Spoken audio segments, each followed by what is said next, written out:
Journal entry. Dylan Doom.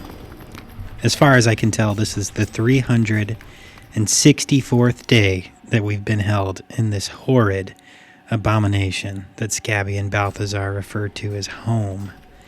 Time makes no sense here, but the cuts I've been making in Mikey's stomach each time I wake up have helped me keep track. So much has come to light in the time that's passed. Balthazar's deceit has become fully known to us now. He and Scabby worked hand in hand for a year back in the void to bring Mikey and I into his lower level of hell. I've heard whispers from some of the hobgoblins and their legions that Mikey and I are the keys, quote unquote. Who the fuck knows what that means? I would never have believed someone if they'd told me a year ago that Dandy Man was actually trying to save our world. During his final battle with Scabby on the Shattered Plains, when we were still fighting alongside the Deceivers, Dandy revealed the true nature of his intentions. As Scabby plunged his shattered blade into Dandy Man's chest, and Balthazar felled the last of the enemy generals with his fiery axe, Dandy yelled, "If you love anything or anyone from your old life, do not open the door. You two are the keys that will open the door for the last god. He will snuff out every light, inhale every breath. Rivers will burn, mountains will fall, and all will cease as he passes. Run." And as he took his last breath, the panic in his eyes was undeniable. It was not the fear of a man or an animal who was dying, but the panic of someone who had left a task undone. When the light in his eyes faded, Scabby turned to Mikey and I and smiled. It was the most horrifying sight I've ever beheld. Since that day, we've been in chains, tortured daily. Mikey's dick has been cut off more times than I can remember, but it always grows back. I've fared about the same. Our flesh has been flayed, our eyes gouged out, our tongues removed over and over and over. It seems like Balthazar and Scabby really hated VHS Doom, and they're finally getting their chance to punish us for it. Well, I'm running out of flesh on Mikey's back to carve into. He says he thinks he may have a way out. Something he found today. God, I hope he's right. Because I feel the door drawing near. There's an undeniable horror approaching, and its weight is unbearable. Hope is fleeting, but we will find a way.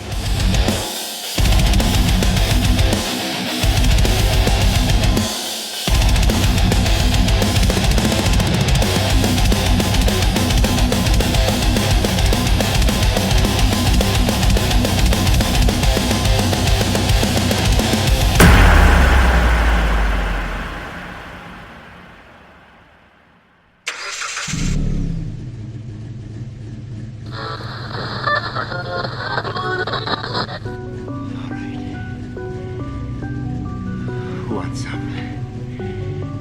Who's next? Huh? How about it? What's up?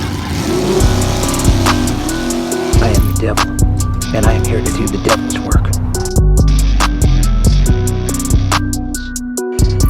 We all go a little mad sometimes.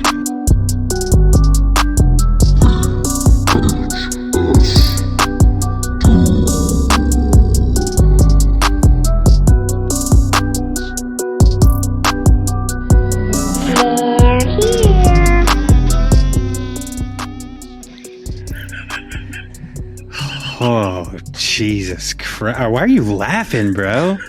This has What been just the happened, worst dude? fucking, 1,000 years of my life. But the calendar on the ground says it's only been a year. Bro, it feels like 1,000 years. We've been being tortured by Balthazar and fucking Scabby Man forever. They flayed my skin 87 million times.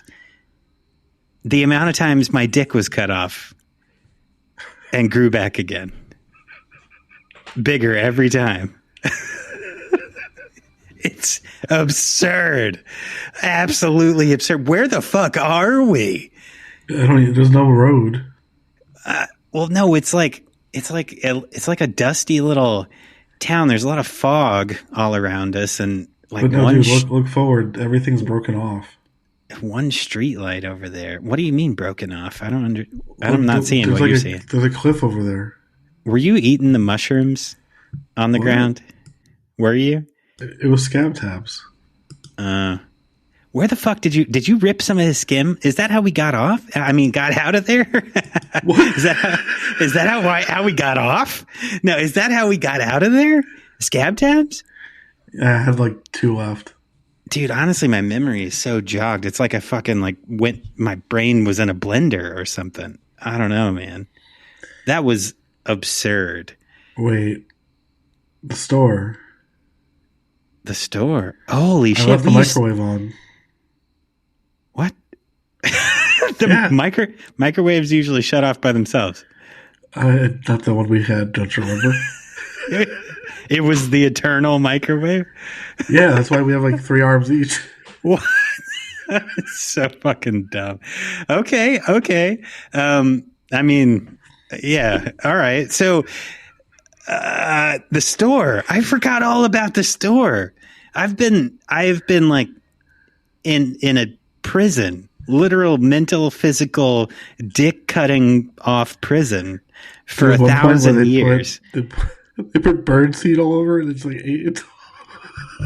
Oh yeah, when they fucking made the birds eat my dick off. Yeah, I can still feel the pain in my entire body.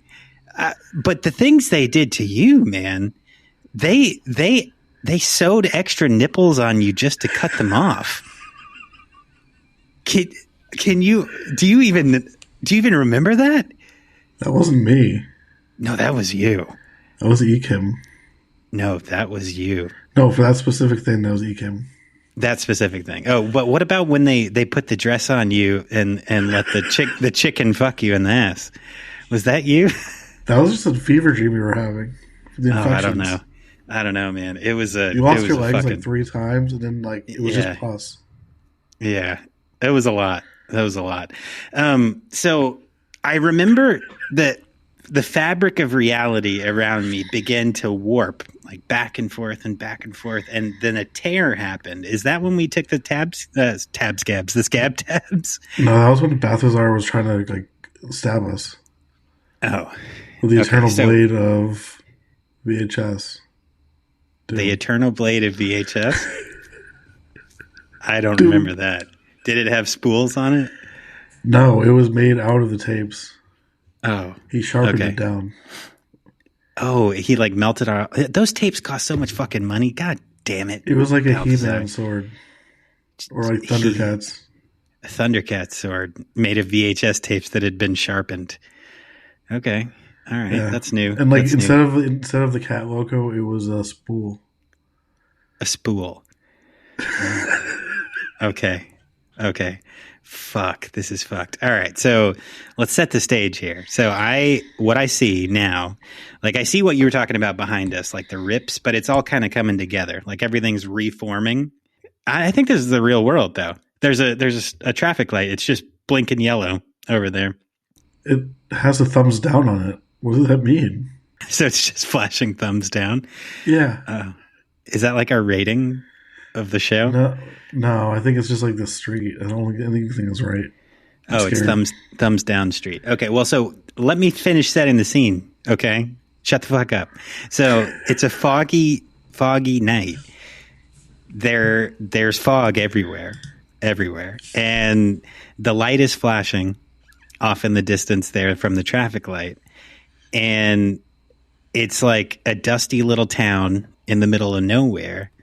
But it looks like it used to be really populated because it's they have all these neon lights and stuff down the road. I think they call this place the murder capital of the world.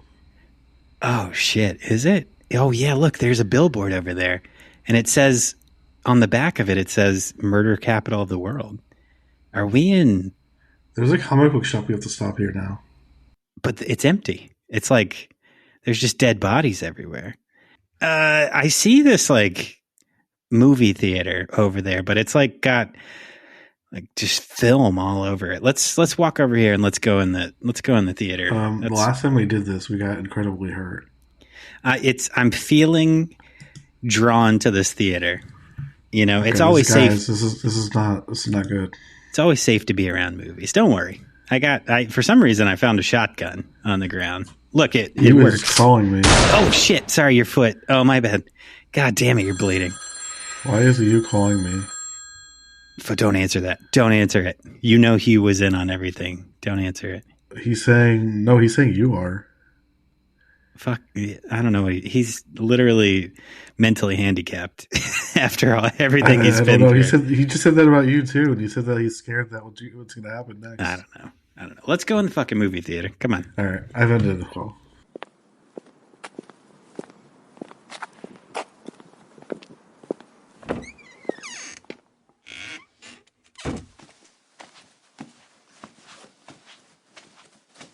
Okay. Wow. All right. So this is a really old, busted up theater, but I see. Wait. There's only one screen. Have you? Wait, that door over there. It leads to the basement. We're not going to the basement in the movie theater. The Olive Garden's in there. Fuck off. Shut the fuck up. Don't bring up the Olive Garden. You know I fucking hate unlimited breadsticks. All right. We led you back to it. Let's go in it's only one screen. Come on, let's go in there. Let's see what's going on. I'm feeling drawn here. But they're saying it's $50 each. There's nobody here. Who are you talking to? It's literally a ghost town. Wait, you don't see him? I don't see anybody. He has like a cool jacket and he has blonde hair. Do you hang out with Bruce Willis? Do you see him a lot? Okay. Let's go in this fucking theater and shut the fuck up. Okay, let's go. All right. What the fuck? Dude, there's a table what did at Bruce the front. Willis do? The Sixth Sense. Oh. You didn't no, get that's that not one? what I was referencing at all. Okay. You see dead people. All right. So I see a table at the front of the theater there. It's got like 4 tapes on it. That's blood weird. too. And blood and candles. Human and pig. And horse. How do you know that? I drank it a little bit. You drank the blood to test it? I'm standing in here for the ritual, aren't I? No, it's not a fucking ritual. God damn it. No. We're looking at the movies. So there are 4 movies here. What are they? There's a vial of blood. Does it drink it? Oh, that was dumb. You know you're a vampire now, right? You've seen Lost Boys. Speaking of Lost Boys, I think that's one of the tapes. So it says Lost Boys, and then it says there's another one that's The Howling, and then this tape is it's kind of scratched up. What's it say? Chud. Okay. And then this one, cannibalistic underground dwellers. Yeah, and then this one says Fright Night. Okay, interesting. But it's an amazing movie. It has the number 1 written on the Lost Boys. Should we pop that in? Yes. Okay. All right. Let's pop it in. Okay. Let's see what happens.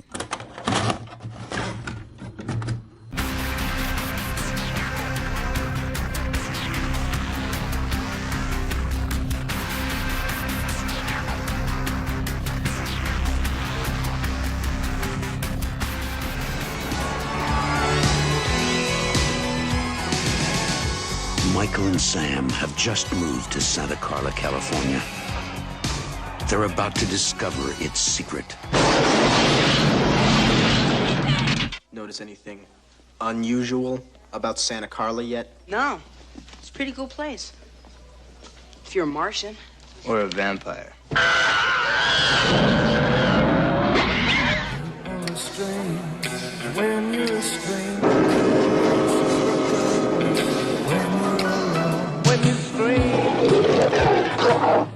So where are you? The flying nun? I'm your brother, Sammy. Help me! Stay back! Stay back! What's happening to me, Star? Get yourself a good sharp steak. drive it right to his heart. You're a vampire, Michael. My own brother, a damn blood-sucking vampire. Oh, you wait till Mom finds out, buddy. When a vampire buys it, it's never a pretty sight. Michael, they're coming! Oh, shit!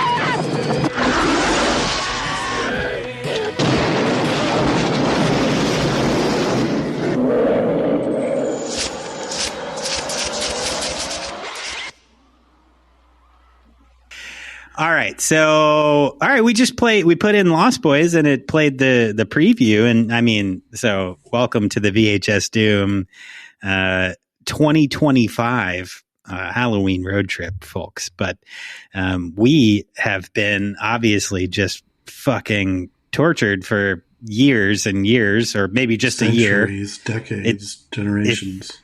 Generations of hellions were spawning around us and doing They're terrible coming things out of like Dylan's mouth and eyes to Mikey's butthole. I don't know, but it was a bad time, man. So I think so. My biggest worry right now is that Scabby and Balthy are coming after us because they yelled that as we exited the void, as we ripped free. I heard them yell, "Get them, destroy them forever." So wait, hold on. There was Dandy Man too. What happened with him? Did you not listen to the prequel of the episode, man? Did you not hear the diary, the journal entry? I was running.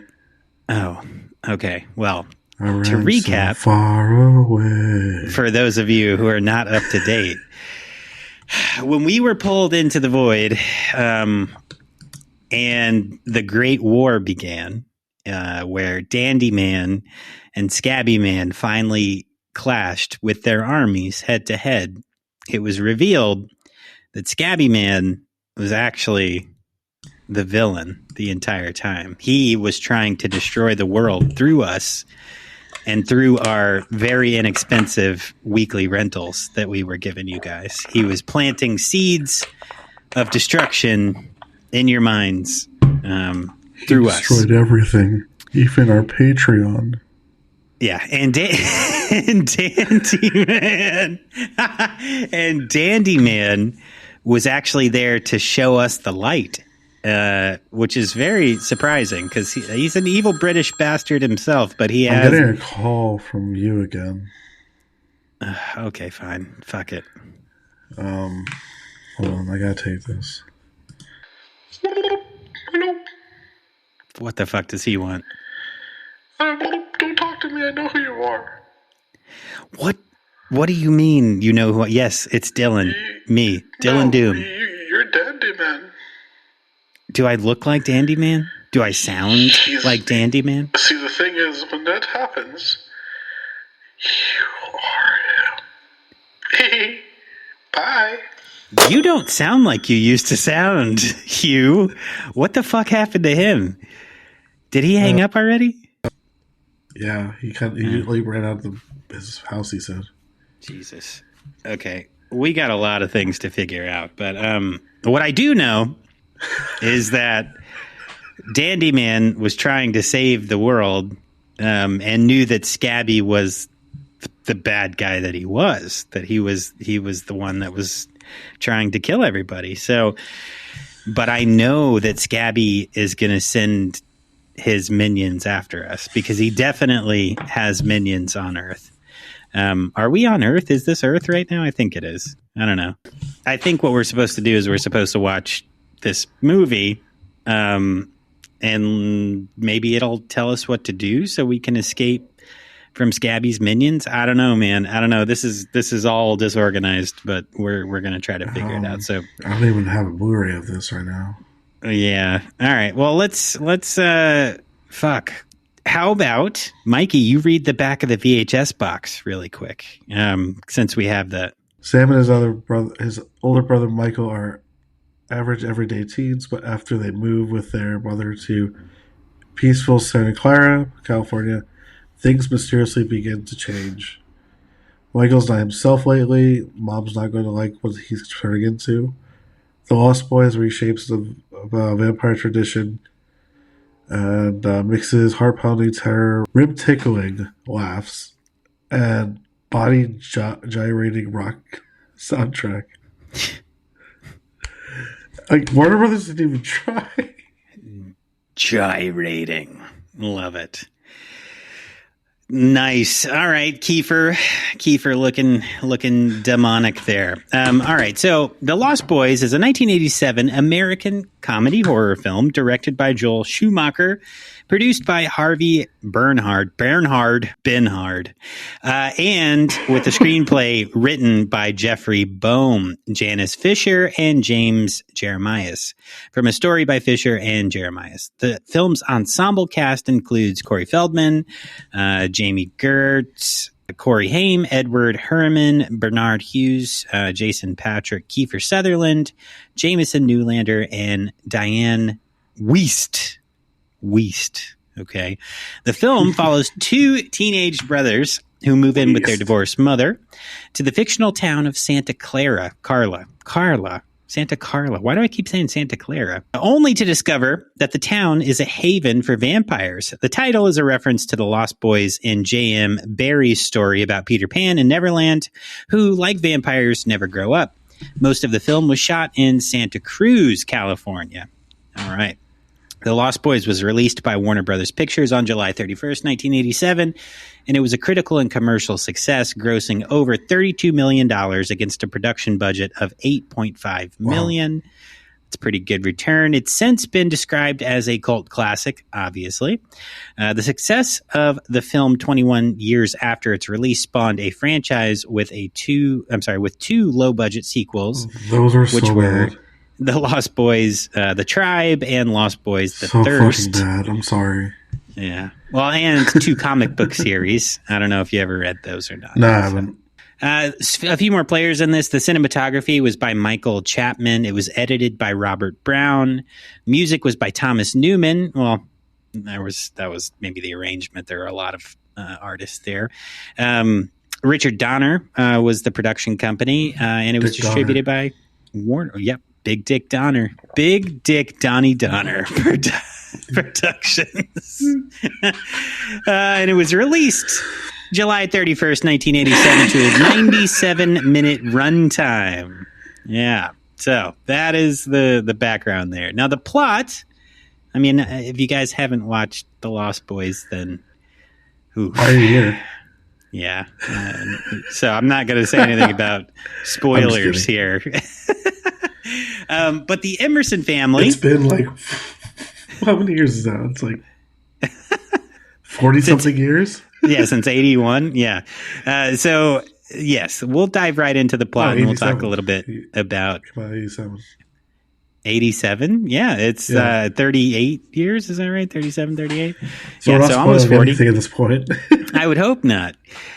Okay, so the plot, we'll jump right into that and then we'll kind of talk about our notes on the film. But the Emerson family, which are teenager Michael, his younger brother Sam, and their recently divorced mother Lucy, move in to a seaside town, Santa Carla, in California, to live with Lucy's eccentric father, Grandpa. Awesome. Lucy, Grandpa is the man. His taxidermy just makes me happy. And the fact that he gives a new taxidermied animal, to Sam every day or whatever is pretty great. It's a lovely thing. Yeah. So Lucy takes a job at a video store, which is owned by a guy named Max, who takes a romantic interest in her. At the local comic book store, Sam meets the Frog Brothers and Edgar and Allen. Oh, Edgar Allen. Okay. Yeah, it's did it on purpose. I didn't catch that before. Yeah, I didn't catch that. Yeah, they're self-proclaimed vampire hunters who claim the undead have infested the town. Meanwhile, Michael becomes drawn to a girl named Star, who's very beautiful, that he meets on the boardwalk. He notices Star spending time with David, the charismatic leader of a local gang that rides dirt bikes. It includes Paul, Dwayne, what do you think their and Marco. Gang name is? Probably Dwayne and the Boys or something. I don't know. Dwayne and the Dirt Bike Boys. Yeah, I don't know. I mean, David is. Yeah, but Dwayne's Dwayne's a better name for a dirt bike gang, I think. Dirt Bike Dwayne, I don't know. We should add Dirt Bike Dwayne as a character here in this show. I'm Dwayne. Okay, so sensing Michael's interest in Star, David challenges him to keep up with them on their dirt bikes, leading him to their hideout in a former luxury hotel buried during the 1906 San Francisco earthquake. There, which that doesn't make a ton of sense because it's in the side of a cliff by the ocean, and they're not in San Francisco. I don't know. That one was a little bit weird, but whatever. It's all good. It's all good. That one caught me off guard, but whatever. It's all good. There, David manipulates Michael's perception, making his food appear as maggots or worms before offering him a bottle of red liquid. Star warns him against that. You know, it says always is. It's blood. The lo main's always worms. Yeah, in this universe. You've been eating a lot of them mushrooms on the ground. I know. I see it. I see it in your eyes. It's the acid? No, it's the spaghetti. From Olive Garden. No, Alfredo Jones passed away. Fuck.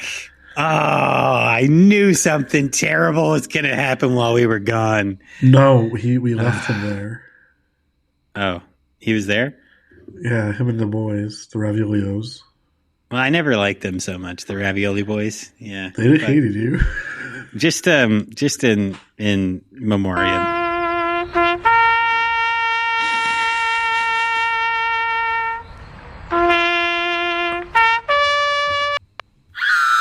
Oh, Jesus Christ.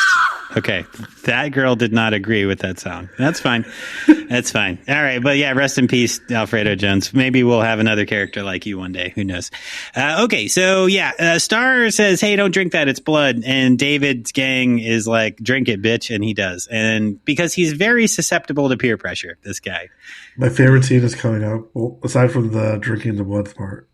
Is it the railway bridge? Yes. I think it's so cool. Yeah. That's a fun one. I don't know. It's like, anyway, so we'll get there to my thoughts on that. But so, yeah, they go to the railway bridge. They hang suspended over a vast drop. Each member eventually lets go and they disappear into the fog. And Michael, who's like, I can't hold on. He falls, but he lands safely in his bed. Right. So we jump forward. Michael. So cool. Yeah. Michael begins to change at this point. He becomes sensitive to light, finds normal food revolting. His reflection is fading in mirrors. He develops a craving for blood and nearly attacks Sam, but Sam's dog, Nanook, who's a great dog, intervenes, stops him. Although he's terrified, Sam does agree to help Michael and deduces that he's turning into a vampire. His transformation will only be complete, though, if he feeds on human blood, and it may be reversible if they kill the head vampire. This is all according to Sam and Edgar. Oh, I'm sorry, Edgar and Alan, who are the vampire hunters. So they suspect that Max is the head vampire because he only comes out after dark, and his dog protects him during the day, or protects his house during the day. So, hellhound.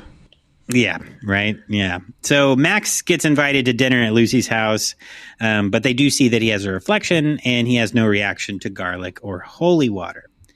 David and his gang attempt to push Michael into killing by revealing their true monstrous faces and demonstrating their ability to fly as they murder a group of partygoers. Michael resists the temptation to feed. Later, Star confides in Michael that Laddie, a young member of the gang, and she are also only partially transformed, as they too have refused to kill. She admits that David wanted her to kill Michael to complete her transformation. Michael is now determined to save her, and he leads Sam and the Frog Brothers to the gang's lair during the day while the vampires are sleeping. That was cool too. Yeah, they stake and kill Bill S. Preston Esquire, which is actually Marco. Same actor. Yeah. You mean Alex Winter? Yes. Bill S. Preston Esquire. That's the character's name, though. Correct. Bill S. Preston Esquire. Okay. I thought I was going crazy for a second. Oh, you thought I was saying that was his real name? Yes. No, that's his character name in Bill and Ted's Excellent Adventure. No, I know. I'm just like, I was confused why you kept saying. Because he can't be anyone else. This movie is an amalgamation of a lot of people who jump universes. They're all time travelers / universe hoppers. All right. So you got the little boy from Stand By Me, who was also the same character, that same like military, like I'm going to kill, I'm the tough guy, which is one of the Frog Brothers. So I'm just saying, they're characters from all over. They're all coming in this film and joining together. That's my hot take. All right, whatever, fuck it. All right, so they stake and kill Marco, whose pained screams awaken the others. The boys narrowly escape with Star and Laddie, and David vows to hunt them down that night. He then later wakes up, and you see his feet holding him to a bar, and those feet are fucking disgusting, bro. Did you catch how bad his nails were? And like he was gross. It was really gross. So, yes, Michael, Sam, the Frog Brothers, they all prepare for the gang's impending assault. They arm themselves with holy water, which is hilarious. They go into the church and fill up their guns, their water guns, and their canteen with holy water in the middle of the church service. Everybody's like, what the fuck are those kids doing? They get a longbow. They get stakes. As night falls, David's gang breaks into the Emerson home. In the ensuing fight, Sam, Nanook, and the Frog Brothers kill Paul and Dwayne, while Michael takes on David. Michael resists. Yeah, Michael resists David's urging to accept his transformation and impales him on Grandpa's collection of antlers. So fucking cool. That was a good one. So fucking cool. It was a good one. Despite David's death, Michael's transformation is not undone, leading the group to realize that David was not the head vampire. At that point, Lucy and Max return home from their date. They spot David's lifeless body.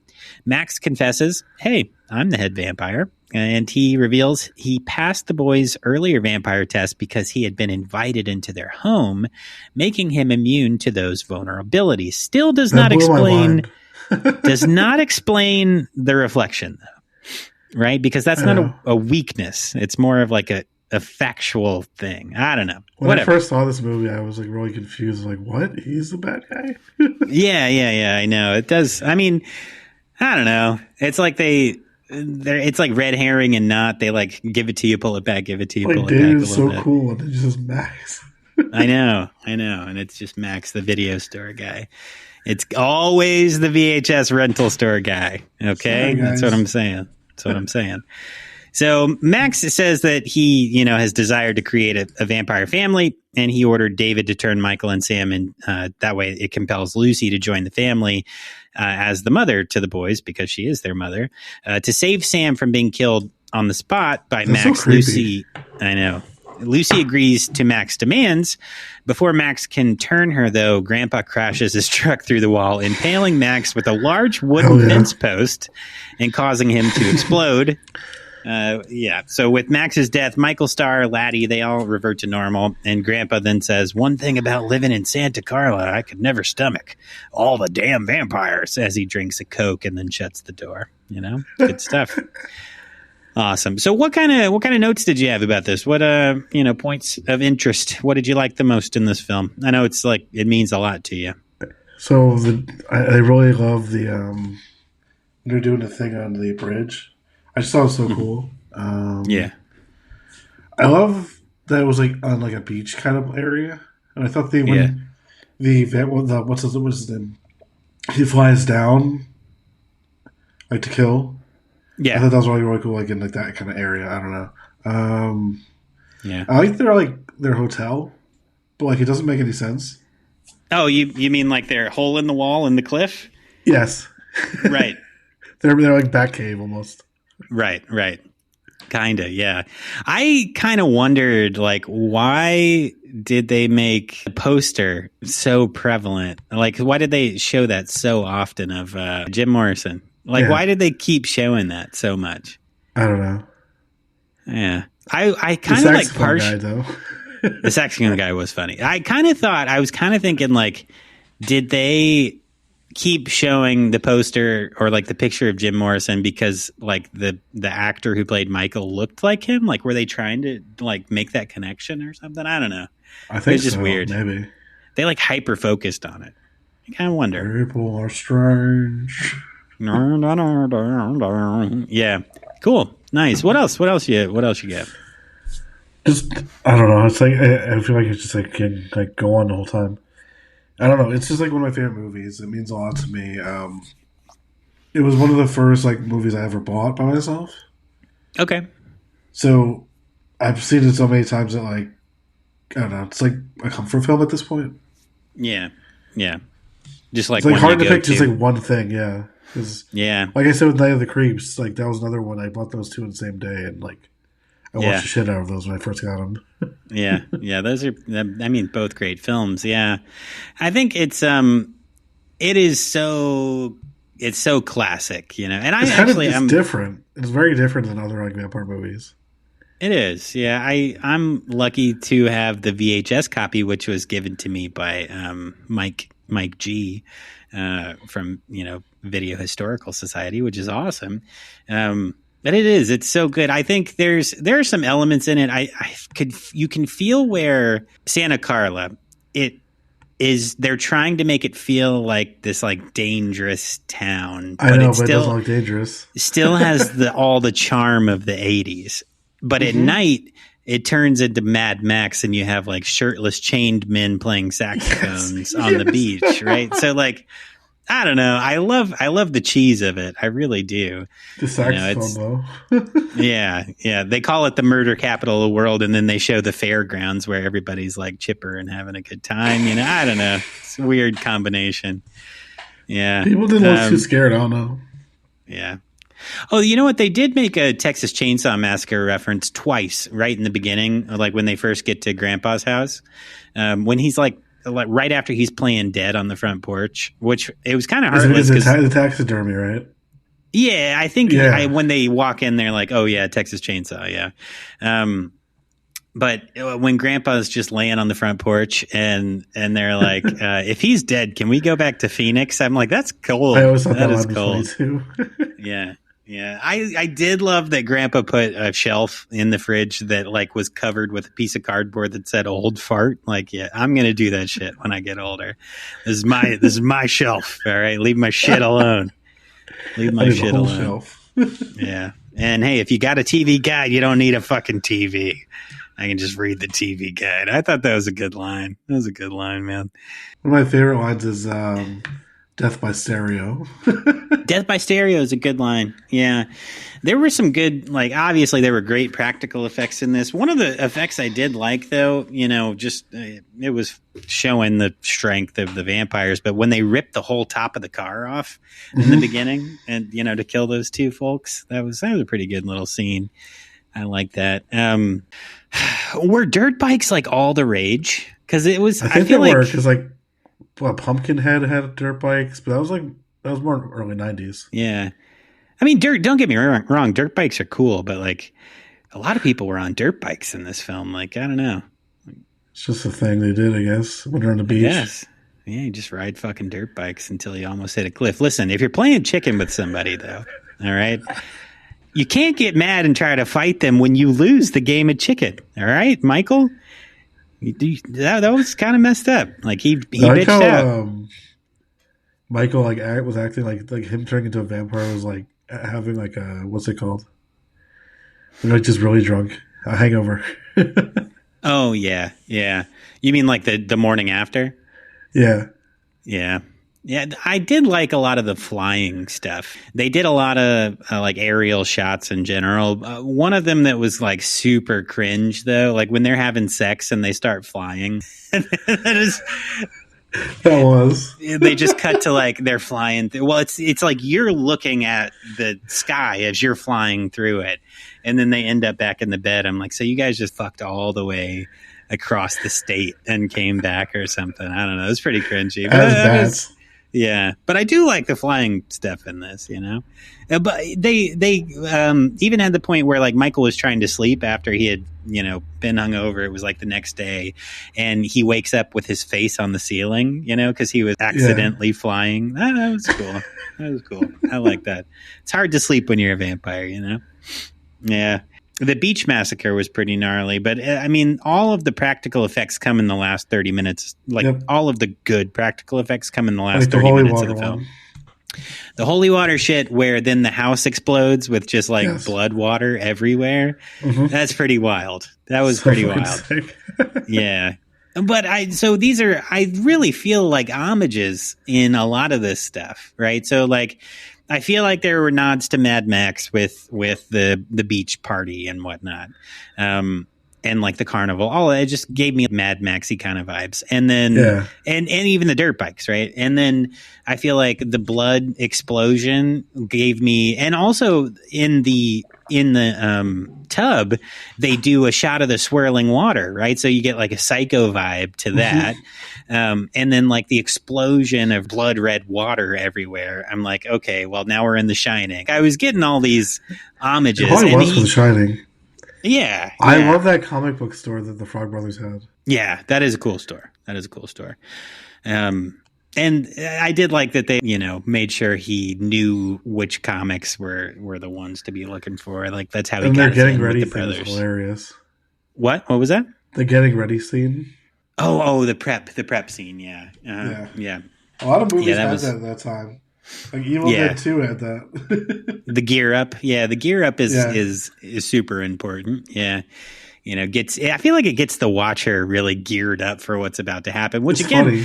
like I said, like all of that action really comes in the last 30 minutes. Like I watching the time, it was like 31 minutes and then everybody dies. Like it's all just, death after that, which is great. You have that crazy last part of the film. I liked when he got chased by the dog too. Yeah. Yeah. Oh, you mean the mom? Yeah. Or Like she. when the dog like busts through the fence and stuff. That was pretty cool. Yeah. That was pretty cool. Yeah, those were all good. The impaled on the taxidermy like that. That's obviously just one of the coolest deaths there. But they left David's character not exploded or melted or anything for a reason, which we'll talk about a little bit later, because they were trying to get a sequel going, which was The Lost Girls, which didn't happen. And I guess he would have made cool. it. Yeah, he would have made an appearance in that. I also, just a side Didn't note, Schumacher make one of the Batman movies? Did he? I think he did the one with George Clooney. I think it was the nipple Batman one. Joel Schumacher did. Batman and Robin Forever, right? Yeah, he did. Yeah. It became famous for its bat nipples. That's what I'm saying. Yeah. Apparently, Schumacher apologized to the fans who didn't like it, saying, "Look, I apologize. I want to apologize to every fan that was disappointed because I think I owe them that." That's really funny. Stop with the nipples, Schumacher. Jesus Christ. No, that's awesome. Yeah. Batman had nipple armor. That's right, buddy. Hey, listen. Nipples exist, and Mikey's head is cut off 87 times. I've seen it happen. So, and they just keep growing back. Half my face doesn't work anymore, and my eyes are gone. It's like a hell stroke.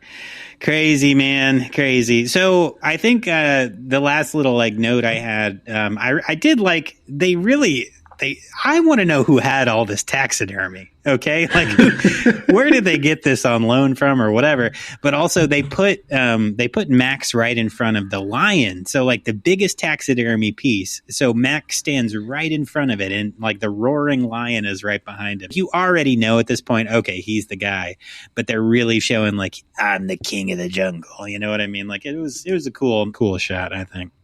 And then Grandpa, with his giant fence post stakes, he's there for the win. It's good stuff, man. It's good stuff.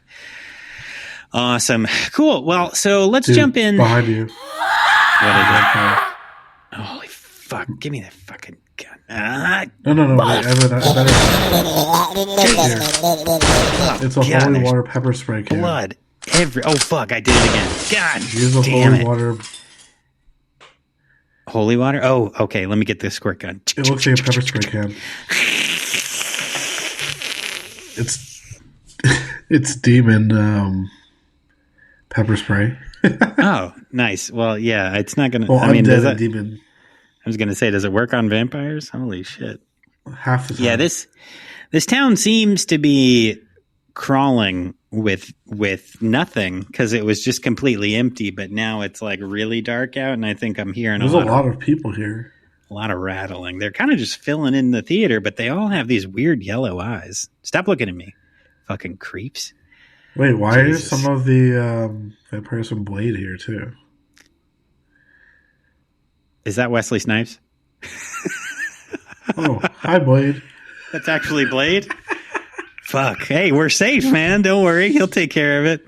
We're good. We're good. Nice to see you, buddy. Nice to see you. Sorry about all those taxes in the government. Okay. All right. So let's just make movies. I just want to make movies. I don't know about taxes. Oh, okay. Jesus Christ.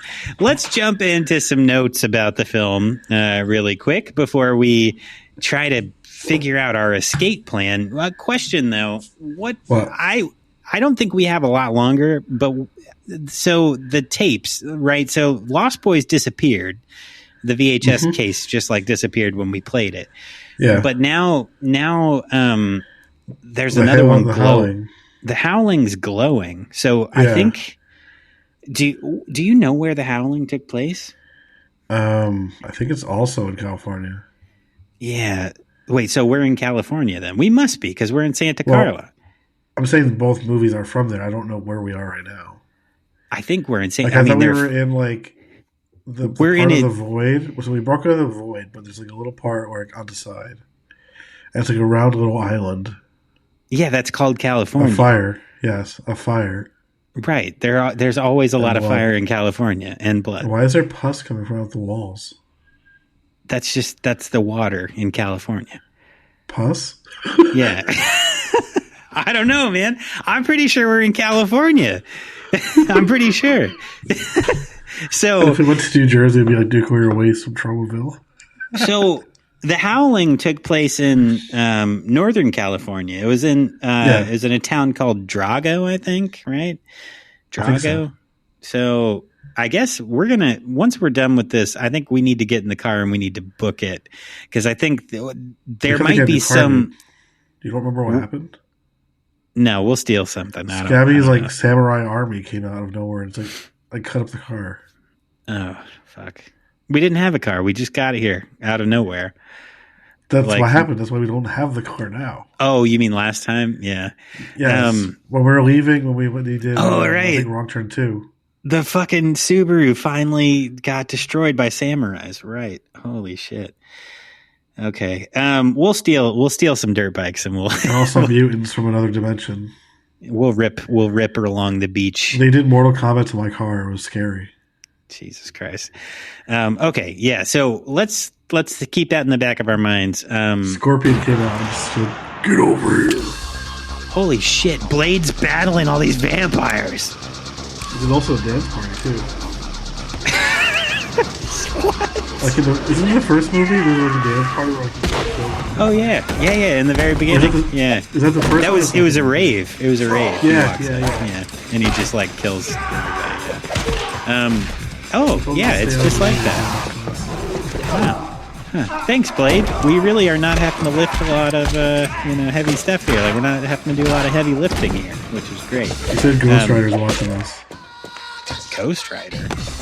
Nicolas Cage? Bro, I got a sticker pack that had like it was pickle themed, and there was one with Nicolas Cage's face on it, and it was called Pickles Cage, and I was like, okay, this is pretty amazing. Can you send me a picture of that? I will take a picture and send it after. Pickles Cage is pretty amazing. You're probably going to shit your pants when you see it. All right, let's get fucking going. So, production notes on the Lost Boys. It's pretty amazing. Not as amazing as that though.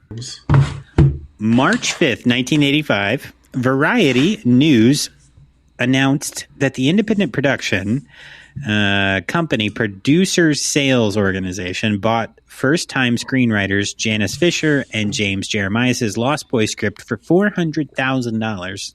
Wonder what that translates to into 2025 money. Probably even more. Yeah, like $3 or something. I don't know. I don't even want to think about it. I don't know, math, Yeah, it's at least like $5. So on Especially February... in Hollywood. Their budgets are wild now. Yeah, true. All right, so February 20th, 1985, PSO announced their acquisition of the project at the American Film Market in 1985. Warner Brothers later joined the project, taking over domestic distribution and some foreign territories. The film's title is a reference to the characters featured in J.M. Barrie's Peter Pan stories, who, like vampires, never grow old. Jeremiah said, I had read Anne Rice's Interview with a Vampire, and in that there was a 200-year-old vampire trapped in the body of a 12-year-old girl. Since Peter Pan had been one of my all-time favorite stories... Can I just say that's like really weirdly perverted? Oh, 100%. Yeah, it was creepy. Creepy as shit, man. And Peter Pan was actually like killing him off, right? In the original, wasn't he like evil? No, I'm talking about from Interview with a Vampire. Oh, I'm sorry. I thought you were talking about like original Peter Pan stuff. Like 200-year-old person trapped in a 12-year-old girl's body. That's creepy. Oh, yeah. Oh, who played that girl? Kirsten Dunst in the movie? Was it? Yeah, I'm pretty sure she played the vampire that never grew up. Let me see. I think it was little baby Kirsten Dunst. All right, so you look that up. But since Peter Pan, yes, I feel like you're about to say something. You're right, actually. Kirsten Dunst, wow. Oh, yes, I knew that, yes. Mm-hmm. Pretty positive. Claudia. Okay, so Jeremiah said, since Peter Pan had been one of my all-time favorite stories, I thought, what if the reason Peter Pan came out at night and never grew up and could fly was because he was a vampire? And that would be a cool movie. It would be a cool movie. But I feel like evil Peter Pan makes sense. According to academic William Patrick Day, the central theme of The Lost Boys... Wait, wasn't there a, oh my God, Robot Chicken episode with that kind of thing? I'm sure there was.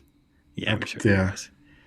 Sure of it. Right, there was definitely Robot Chicken or one of those shows where he was like also molesting the boys. I'm pretty positive. I don't remember which one. Yeah. And I'm serious. So, okay.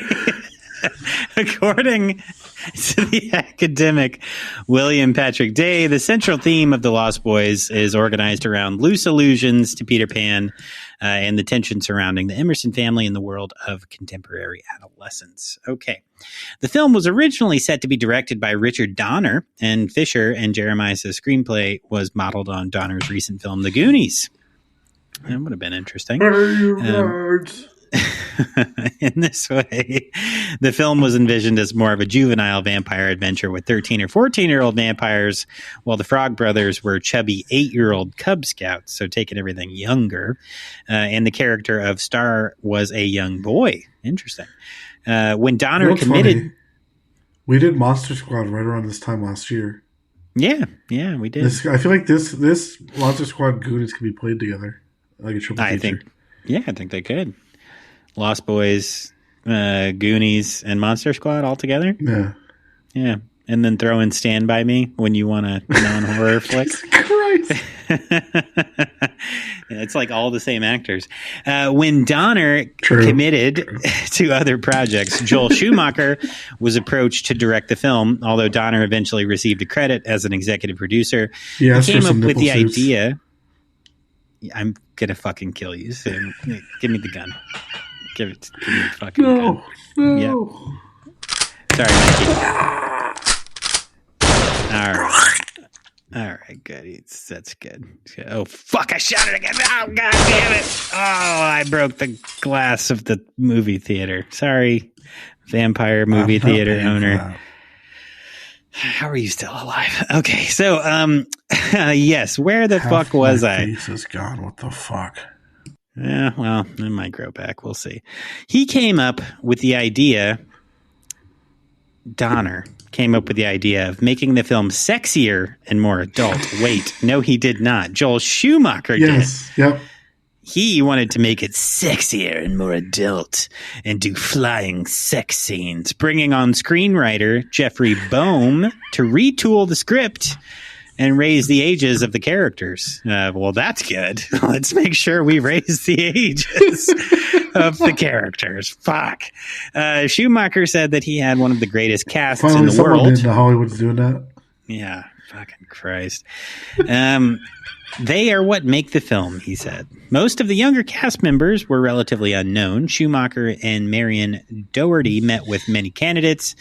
Jason Patrick was approached early on by Schumacher to play Michael Emerson, but Patrick had no interest in doing a vampire film and turned it down many times, apparently. Eventually, he was won over by Schumacher's vision and his promise to allow the cast creative input. And he was like, but I'm only going to do it if you put this giant fucking poster up that looks kind of like me. If I was the lead frontman of the Doors, I don't know. I just want to know why that decision was made. People are strange. I don't know. People like what they like. All right. Okay. They're off the fucking rails here. Okay. So let's see. So eventually he was won over by Schumacher's vision and his promise to allow the cast creative input in making the film. According to Kiefer Sutherland, Patrick was really instrumental in adapting the script with Schumacher and shaping the film. That's interesting. Schumacher envisioned the character of Star as being a waifish blonde, similar to Meg Ryan, but he was convinced by Jason Patrick to consider Jamie Gertz, who had just worked with Patrick in Solar Babies from 1986. I have never seen that. Have you seen Solar Babies? Nope. Okay. I don't know what that is. Yeah, me either. Solar Babies. Schumacher was impressed, but only at Patrick's insistence did he finally cast Gertz. Schumacher was surprised when his first choice for the role of Lucy, Diane Wiest, accepted the role, as she had just recently won the Academy Award for Best Supporting Actress for Hannah and Her Sisters in 1986. After seeing Kiefer Sutherland's portrayal of Tim and At Close Range, Schumacher arranged a reading for him, which they got along very well, apparently. Sutherland had just completed work on Stand By Me when he was offered the role. Yeah, he was a bully. He was trying to kill them. He had a gun. He is a bully with a gun and a grudge. Yes. And a knife. And a knife. Yep. And tight jeans. Schumacher said Sutherland, quote, can do almost anything. He's a born character actor. Right? He's like, listen, boy, I like your jeans. You're hired. So he said you could now. Fucking Christ. I want to make this film more adult. Oh my God. Make Batman sexier. Put the nipples on the Batman or else. He's so stupid.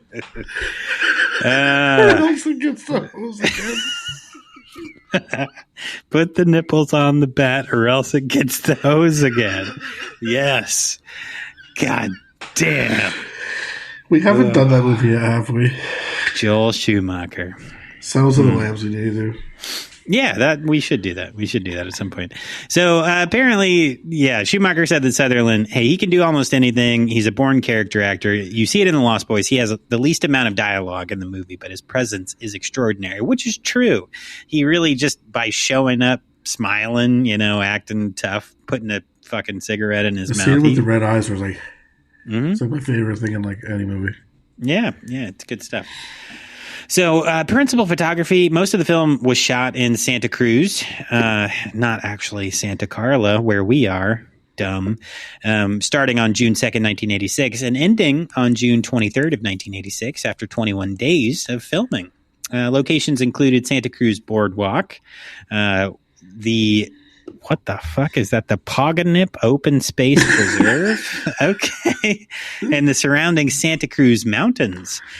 Other locations included Cliffside on the Palos Verdes Peninsula in Los Angeles County, used for the entrance to the Vampire Cave, and a valley in Santa Clarita near... Have you ever watched Santa Clarita Diet? Yeah, I thought it was pretty good. Yeah, it wasn't too bad. Wasn't too bad for. I just got a new Netflix account, so maybe I'll try it. Oh yeah, it's not terrible. I mean, it's like Again, I think I saw the first 2 seasons. Yeah. Is there only 2, or is there more? I feel like it. Maybe there's a third. I don't know. I watched it years. It's like years ago at this point with Carla, but I think it's been like 10 years since it came out. Something like that. Yeah. Anyway, yeah. So they filmed in a valley there in Santa Clarita near Magic Mountain, where introductory shots were filmed for scenes where Michael and the Lost Boys hang from a railway bridge. So that's where that happened. Stage sets included the Vampire Cave built on stage 12 of Warner Brothers lot, and a recreation of the interior, not a recreation, a recreation of the interior and exterior of the Poganip Clubhouse on stage 15, which stood in for Grandpa's house. Sutherland broke his right wrist while doing a wheelie on his motorcycle and had to wear a glove on set to conceal the cast. His motorcycle for the movie was why adapted. I don't ride a motorcycle. I'm sorry. Oh, interesting. So his motorcycle was adapted for the movie so he could operate it with his left hand only. So he was actually operating a motorcycle. So the scene where they're doing the race, like obviously they're not actually racing. Like that's a stunt person's That's where job. he broke his arm, right? No, I don't know. He said he was doing a wheelie. So he was probably just fucking around on his bike by himself. But I kind of hated.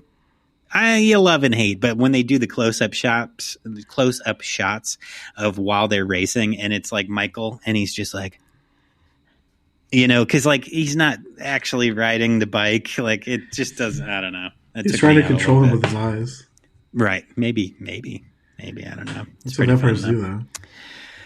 All right, so Mikey, before we start trying to fucking figure out what we're gonna do here, you want to do box office and home media? Yeah. Holy shit, do you hear that? Oh, they're getting close. Bro, hurry it up. Let's go. Well, we got it. We got to get going. Balthy, we can talk this out. Come on. We can't talk shit out, Mikey. Why did you hide this from us? Hide what? This other world, I like this without you. Fuck you. Get the shotgun. This is just Earth, Mikey. But finally, I can tear your ass open. I can see past it. Reality. You can see past your own ass. Reality. You are your own ass. I'm in your ass. I said you're in my head. I'm not actually here, bitch. But I will be soon. I'm projecting. I will get rid of my insecurities. Holy shit, bro. I think Balthy has gotten way more powerful because it was like an apparition and it just disappeared. I scared him away. He was talking about being in your ass. I don't know if you scared him that much. He's scared of death metal vocals. Is he? I didn't know that. Okay. Why would a demon be scared of death metal vocals? He says it's too scary for him. Huh. Interesting. Okay. Anyway, let's hurry this up He's so we don't get scared of like things caught. Like garlic. Garlic. I know it's weird. Like usually it's just vampires, but for some reason he's the demon who eats garlic. Huh. That's weird because there's over on the table. There's like a grated bowl of garlic. It looked like cheese, and I took a bite, and I was like, "Fuck, this sucks." Is crazy, dude. Yeah, it's weird. Weird. You're gonna like taste it for like 4 days.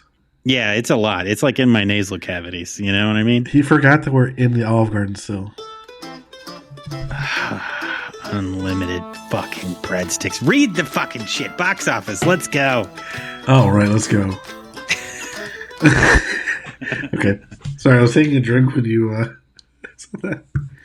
The last place open. Unlimited breadsticks. Happy I have glasses now and I can see at night. Yeah, buddy. All right. The Lost Boys opened number 2 during its opening weekend with a domestic grossing over $5.2 million. It went on to gross a domestic of $32.2 million against $8.5 million. Why is that like? Why'd they wait so long for the sequels? I don't know. It's a good question. It's like, or I don't understand. That's a really like awesome like domestic. Yeah. Okay. The film was released on DVD in 1998 in January, and in August 2004, the film received a special edition 2-disc release with. Oh, I had that one. Which contained audio commentary from Schumacher, deleted scenes, making of featurette. The film was issued a Blu-ray in 2008, which is the one I have right here. Nice. Okay. And then for the film's 35th anniversary in 2022, it released on 4K Blu-ray Steelbook. Nice. In tandem with Poltergeist.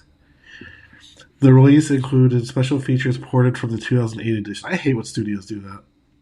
Yeah. Like, they're too lazy to like actually make new content for it, so they just like port everything over from the old release. Right. It's like, right. what's the point? Yeah. Well, because people will buy it.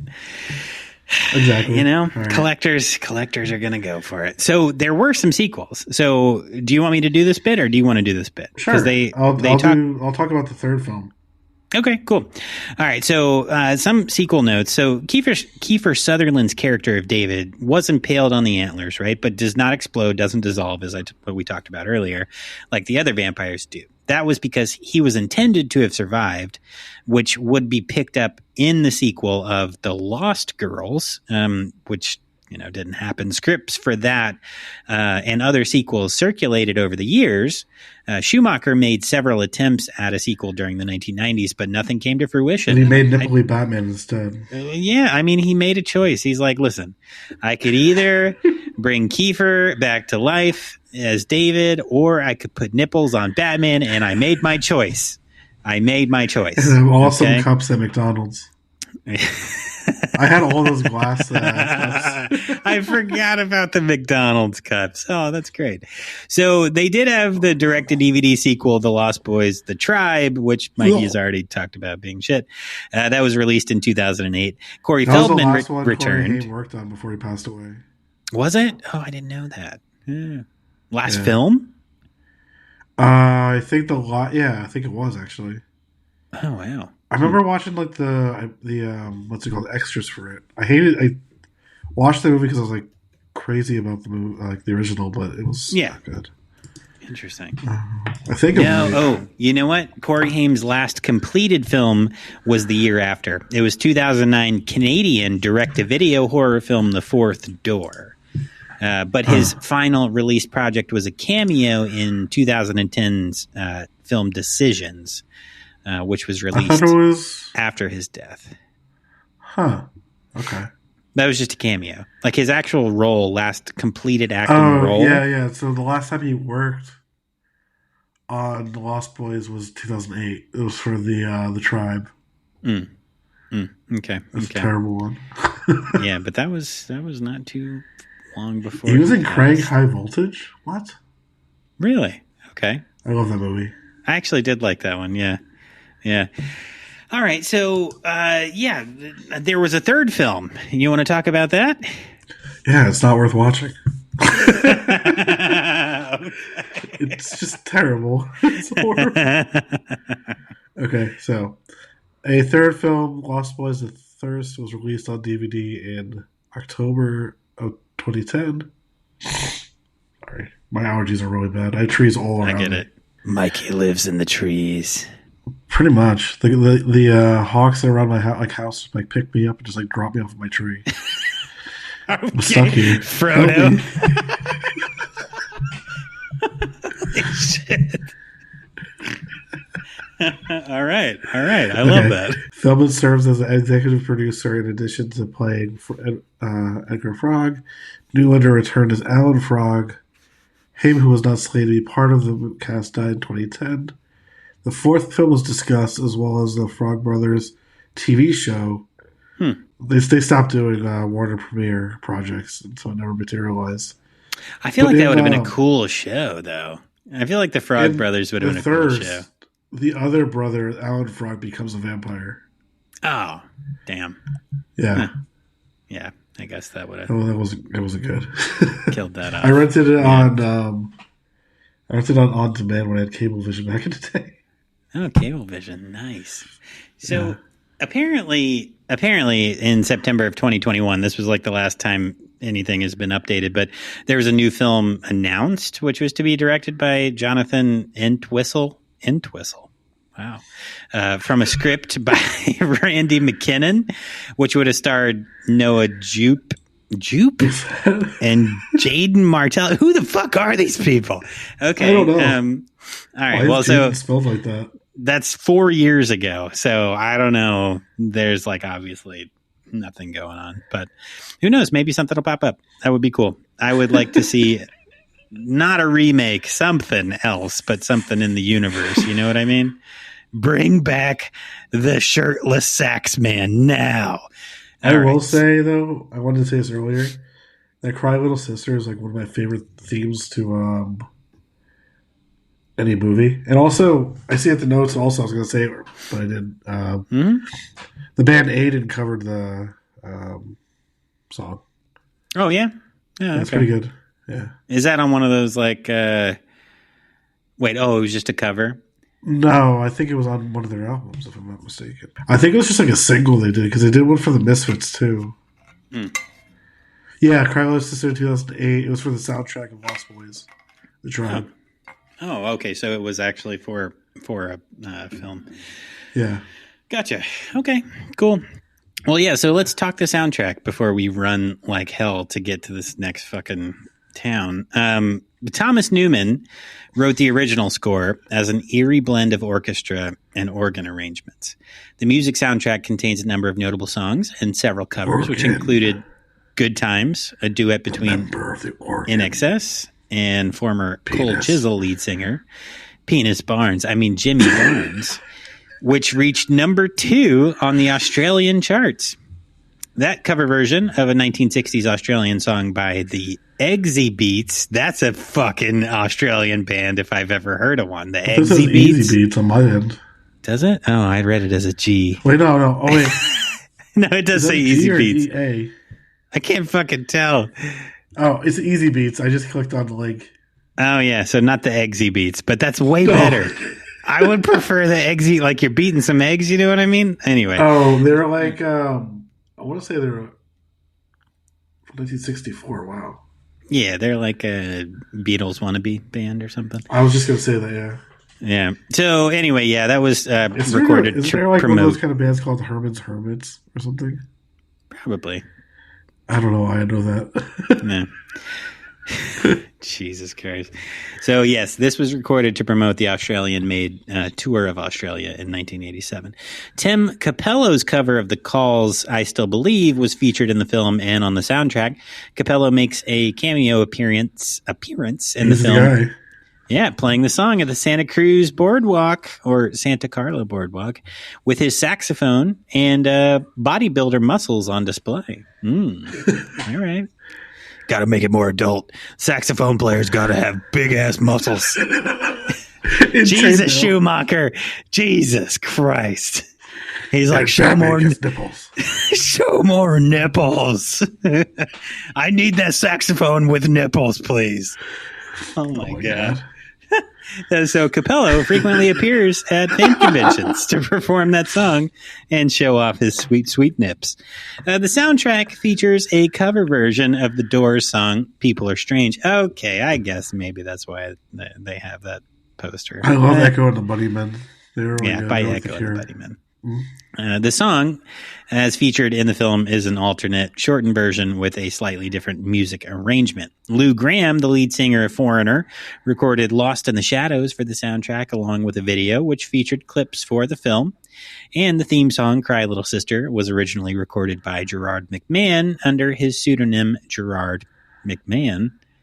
Oh, right. Okay. Tom Mac. McMahon to McMahon for the soundtrack, and later released on his album He just wanted to associate with Vince. Yeah. He's like, fuck that guy. He's like, in the future, I know he's going to be like a creep. Holy shit. In the film sequel, Lost Boys, The Tribe, Cry Little Sister was covered by, like Mikey said earlier, Aiden, Seattle-based rock band, and appeared again It reminds me of from Yes Man, slap in the basement. Slap in the basement. Oh my god! And it appeared again in the closing credits of Lost Boys: The Thirst. The Lost Boys soundtrack album was certified gold on 1987, September 30th, 1987. So pretty cool. And stuff. The Thirst was certified shit. Was certified shit by Mikey Mutin on September the 12th, because we're recording this quite early so I can have time to edit. Yes, anywho, all right. I think it's time to get the fuck out of this theater, and we gotta fucking make it as quick as we fucking can. Again. The walls are like pussing. They're starting to puss. They're starting to kind of morph in and out, and it's like the building is breathing. Blade It kind of looks like a person's being like skinned, and then the skin's being put back on. Yeah. So it looks like Blade, like a Hellraiser way. And Ryan Reynolds have cleared out most of the vampires for us, which is dope. Thank you guys. I love that Blade was in the Deadpool and Wolverine movie. I haven't seen it still. Fuck off. I know. I'm so behind. I thought you did. You would think I had, but I haven't. But we can get out of here pretty safely. We're going to I saw a couple dirt bikes out front. We're going to hop on those and take off in a minute. But I don't we don't have any VHS tapes. We just got back. We can't even send anybody. Like, what would you recommend if we had tapes? Like, what would you? I don't know if I've already like said these before, because we're in this weird dimension, but yeah. So yeah. Lady in White from 1988, directed by Frank Langella. Okay. Hack-O-Lantern from 1988. It's a slasher movie. Murder Party by the director of The Green Room. Oh, nice. That's okay. a really good one. And then Little Monsters with the brother of the dude from Boy Meets World. Oh, Savage? Ben Savage? Yeah. No, the brother. The one who was in Fred Savage. No, Fred was Boy Meets World, right? No, and Ben was his... Which was which? Ben was Boy Meets World, and what's his name? Fred Durst was the other one? Yeah, Fred Durst was in The Wonder Years. Right, okay. Yeah. Yeah, that makes sense. Okay. Interesting. Did you know that Fred Savage... was on Boy Meets World when they were in college, and tried to grope and cop a feel on Topanga. He was a teacher, yeah. And then Corey, or whatever his name was, came in and hit him. Remember when Vader was the dad of the bully? Oh, yeah. Holy shit. That takes me back. Huh. Wow. And the bully was in American History X. Yeah. Now he's jacked. Huh. Interesting. Timelines, man. It's all fucking interconnected universes. Mr. Feeney, he's the fucking Empire. You know what I mean? I don't know, whatever. Anywho, okay, cool. No, good recommendation. Sorry, guys, we don't actually have any tapes to hand you, and I don't know why you're here. Like, how do you guys find us wherever we are in the middle of fucking nowhere, Santa Carla boardwalk movie They've been theater? waiting for us for about 1,000 years. That is so weird. So fucking weird. Okay. Yeah, let's hop on these fucking dirt bikes and get out of here.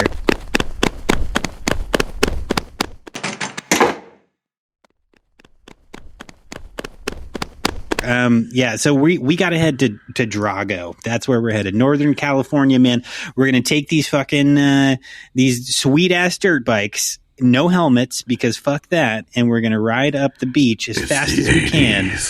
And if I fly off a cliff, God, rest my soul in hell, not again, please. I don't know, whatever. Fuck it. That's why Ghost Riders, because we're using motorcycles and we're going to crash and die.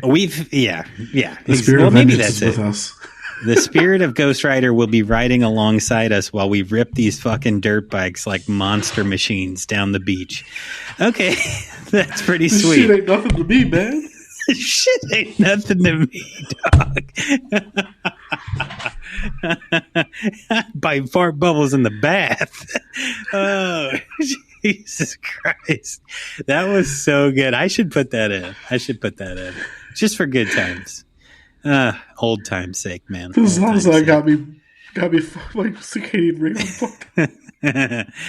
So, what I used to say back in the day was, if you're listening to us on Patreon, thanks so much for your support. We haven't been active in a year because we've been sucked into the void trying to survive.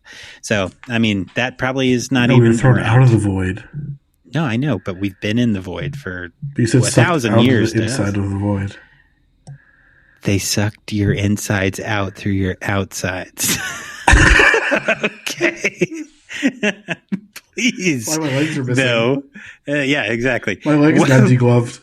And yeah, please subscribe though, wherever you're listening to this. Help us out with a rating. It does go a long way. Help me grow some new skin on my legs. Let us know if you guys are happy to hear us again and hear all this fucking madness. I sit here for an hour and a half and I lose my goddamn mind. And it's so much fun and I miss it. I do. But we're really glad to be back around outside of the void. So my shout outs this week, I'm going to shout out the Happy Fright Film Festival Year 2, which is going on. And shout out Mutant City Horror, Paul. They're actually they're hosting this Happy Fright, or like they're the sponsors. One of the sponsors or the main sponsor, whatever. But it's sponsored by Anchor Bay apparently this year. Oh yeah. So yeah, they got some big names in there. But yeah, so they're doing big things over there. Go check out Mutant City Horror and Paul. Yeah, that's it. Oh, and obviously, as always, the bearded villain. Man, Mike, I miss you, buddy. I'm sorry we have been MIA. Obviously, the void ate us, but we're back, so I'll catch up with you soon, man. Mike, who are you shouting out, buddy? I'm shouting out the Doom Generation podcast. They're awesome. Our friend Ramit, the Movie Dumpster, and then Katie, my wife, and then my son Sammy, my uncle Owen, and my daughter Amelia. Yeah, family. And my dad. Oh, yes, definitely your dad. Awesome. Well, anyway, don't forget, I used to say, come on the podcast if you have a project you want to promote. Maybe we'll do that eventually, but listen to the podcast next week. Email us. That was our last episode, too. It was the interview with Jasmine Keene. Very, very good stuff. She's I wonder how that project's going. I have to check in on that. You have to ask Mike. Yeah. You can shoot us an email at vhsdoom@gmail.com. If you have any questions or you want to hear anything in particular on the podcast. And as always, twerk till it fucking hurts, bitch. Why'd you put no in capital letters? No, I'm not going to twerk. My knees don't work anymore. My lower back is broken. Well, yeah, we know what happened down there. All right, we'll see you guys next time. Dirt Bikes out. Peace.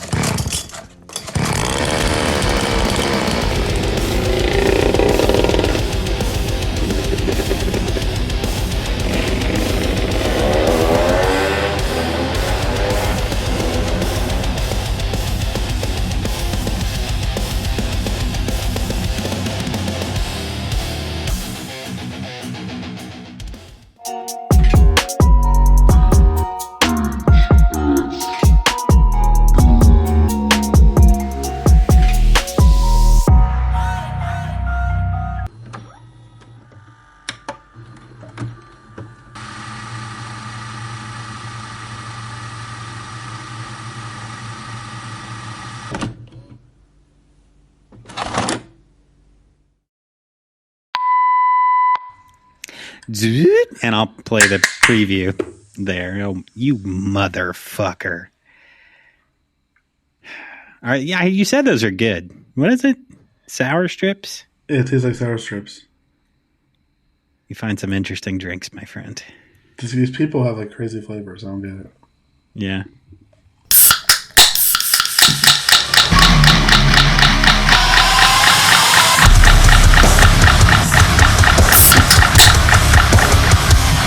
That's right.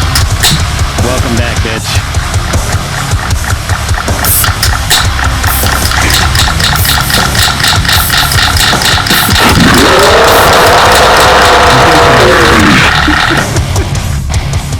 That's pretty great. That's a great track. I'm not going to lie. It's been a long time. You remixed it with Halloween. I don't know why. No.